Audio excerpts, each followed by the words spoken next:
प्रभु यीशु मसीह के सामर्थ्य नाम में आप सबों को जय मसीह की। ये मेरे लिए फिर से सौभाग्य की बात है कि परमेश्वर के जीवित वचन को आप सबों के साथ बांटना। आज के मनन का भाग हमने लिया है मत्ती रचित सुसमाचार अध्याय 8 उसकी 13 आयत। लिखा है, तब यीशु ने सूबेदार से कहा, जा, जैसे तेरा विश्वास है वैसे ही तेरे लिए हो। और उसका सेवक उसी घड़ी चंगा हो गया। इस कहानी में हम देखते हैं प्रभु यीशु मसीह कफरनहूम नामक एक जगह पर गए। एक सूबेदार यीशु के पास आकर विनती करके कहने लगा, मेरा सेवक इस समय लकवे का मारा है, प्रभु जी आप उसे चंगा करें। और यीशु मसीह कहते हैं कि ठीक है, मैं आकर उसे चंगा करूंगा। और तब वो कहता, नहीं प्रभु, आप मत आइए, आप केवल शब्द कह दीजिए और मेरा सेवक इसी घड़ी चंगा हो जाएगा। हम यहाँ पर देखते हैं जो सूबेदार प्रभु यीशु मसीह के साथ मुलाकात करता है, वो कहता है कि प्रभु शब्द मात्र आप कह दीजिए, क्योंकि मैं भी अधिकार पाया हुआ इंसान हूं। और एक से मैं कहता हूं आ और वो आता है, और दूसरे से कहता हूं जा तो वो जाता है। अजीजों, यहाँ पर इस सूबेदार को हम देखते हैं जो प्रभु यीशु मसीह के सामर्थ को और उसके अधिकार को समझता था। वो जानता था कि अगर मैं दुनियावी एक इंसान हूं, अगर मेरे शब्दों में इतना अधिकार है तो प्रभु यीशु मसीह जो परमेश्वर के पुत्र हैं, उनके शब्दों में कितना अधिक और भी अधिकार नहीं होगा। और इसलिए वो प्रभु यीशु मसीह से कहता है कि प्रभु आप शब्द कह दीजिए, मेरा सेवक इसी घड़ी चंगा हो जाएगा। आज सुबह के समय इस वचन को सुनने वाले एक एक लोगों से मैं कहना चाहता हूं, जब हम प्रभु के सानिध्य में आते हैं, उसकी उपस्थिति में आते हैं, हमें हमेशा प्रभु के अधिकार को हमें जानने की जरूरत है। इस बात को याद रखिए, परमेश्वर इंसान नहीं है।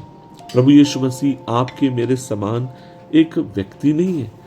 क्योंकि हम जब परमेश्वर के बारे में सोचते हैं, प्रभु के बारे में जब हम आंकते हैं, हम कई बार बहुत छोटा आंकते हैं। हम कई बार बहुत छोटे स्तर में हम देखते हैं। हमें लगता है कि जैसे मैं इंसान हूं, वैसे ही परमेश्वर के काम करने की सीमाएं हैं, क्योंकि मैं सीमित हूं। लेकिन आज सुबह के समय मैं आपसे कहना चाहता हूं, जिस परमेश्वर की हम सेवा करते हैं वह असीमित है, वह अधिकार पाया हुआ है। स्वर्ग और पृथ्वी का सारा अधिकार उसके पास है। मैं आपसे कहूंगा, वह आपकी बीमारी को चंगा कर सकता है, वह आपके लिए बंद दरवाजों को खोल सकता है, जो आपकी कल्पना के बाहर है। उन बातों को वो आपकी जिंदगी के लिए कर सकता है।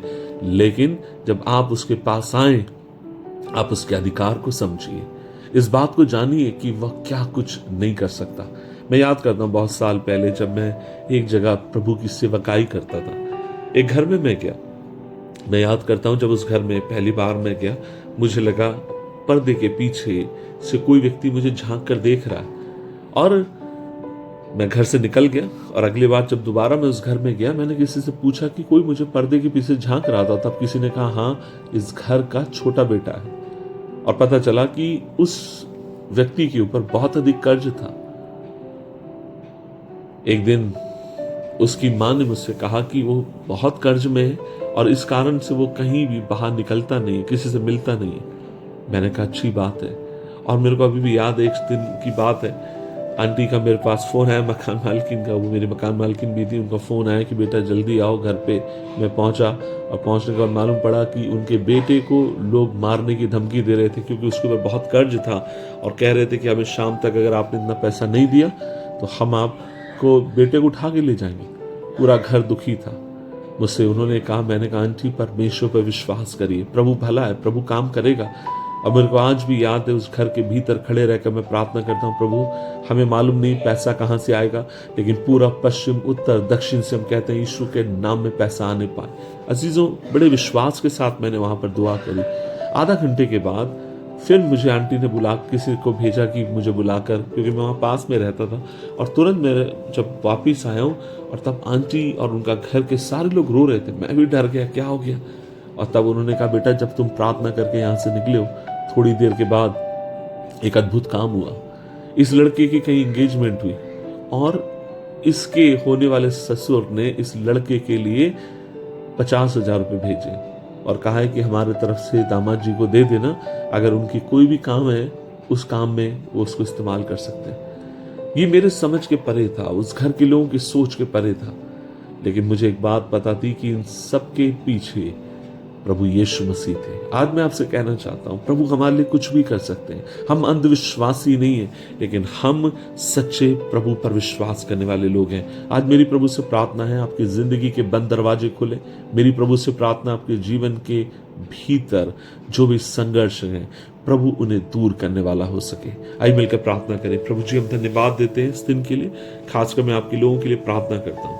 प्रभु, मुझे मालूम नहीं है कौन किस तरीके के एक संघर्ष से होकर जा रहा है, लेकिन मैं कहता हूँ यीशु के नाम में प्रभु जी, दरवाजे बंद हैं वो खुल जाएं।